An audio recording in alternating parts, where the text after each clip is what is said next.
পরিপূর্ণ বিয়ে না ধোঁকায় সত্য ঘটনা অবলম্বনে আজকে জানবো ডোনা ওয়েনগেটের কাহিনী শেষ পর্ব। ডিয়ান পুলিশের কাছে এসে বলে, আমার কাছে একটা গোপন কথা আছে ডোনার হত্যা সম্বন্ধে।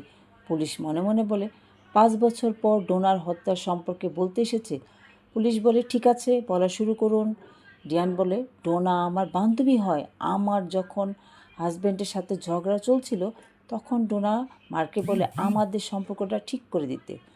মার্ক আমাদের সম্পর্ক ঠিক করতে যখন আসে তখন মার্কের সাথে আমার খুব গভীর সম্পর্ক হয়ে যায়, যা ডোনা বুঝতে পারে না কখনো। একদিন মার্ক বলে, আমাদের মাঝখান থেকে যদি ডোনাকে মেরে ফেলা যায় তখন আমরা দুইজনে এক হয়ে যেতে পারবো।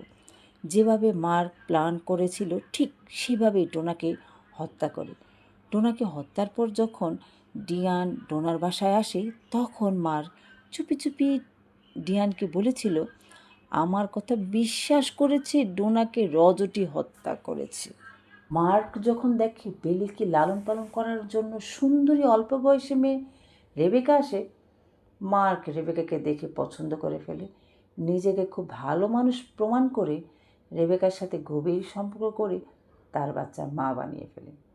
এই খবর ডিয়ান শুনে মার্ককে বলে, তুমি না বলেছিলে আমার জন্য ডোনাকে মেরেছ, তাহলে এটা কি? মার্ক তখন ডিয়ানকে বোঝায়, আসলে আমি তোমাকে পছন্দ করি, কিন্তু এটা সবাই জানলে খুব ভুল বুঝবে। তাই দেখো, আজ এক্ষুনি তোমাকে আংটি দিয়ে এঙ্গেজমেন্ট করলাম। ডিয়ান তো আংটি পেয়ে মহা খুশি হয়ে গেছে। ডিয়ানকে বোকা বানিয়ে এদিকে মার্ক রেবেকাকে বিয়ে করে ফেলে। এদিকে পুলিশ যে ভুলটা করেছে, ভালো মতো খোঁজখবর না নিয়ে 48 ঘন্টার মধ্যে কেসটাকে ডিসমিস করে দিল। সব কিছু প্রমাণ পেয়ে মার্ককে গ্রেপ্তার করে থানায় নিয়ে আসে। এদিকে রেবেকা বলে, যে বাবা যখন বাহিরে যায় বাচ্চাদের জন্য চিঠি লিখে, চিঠির মধ্যে লাভ চিহ্ন দিয়ে সেখানে চুমু দিয়ে বলে বাচ্চাদেরকে চুমু দেওয়ার জন্য, সেভাবে কীভাবে খুন করে? আমি এখনও বিশ্বাস করতে পারছি না কিভাবে একটা না দুইটা খুন করে। রেবেকা বলে, তাহলে আমাদের সম্পর্ক ছিল ধোঁকার মধ্য দিয়ে হয়েছে, যার কোনো অস্তিত্ব নেই। রেবেকা মার্কে ডিভোর্স দিয়ে দেয়। এদিকে গোয়েন্দা পুলিশ জার্লি কপস রজটের ফ্যামিলির কাছে মাপ চায়। বিলি যখন বড় হয়েছে তখন তাকে জানানো হয় কে তাকে প্রথমে এখানে এনেছে, ডোনা তাকে কতটা পছন্দ করত, কতটা ভালোবাসত।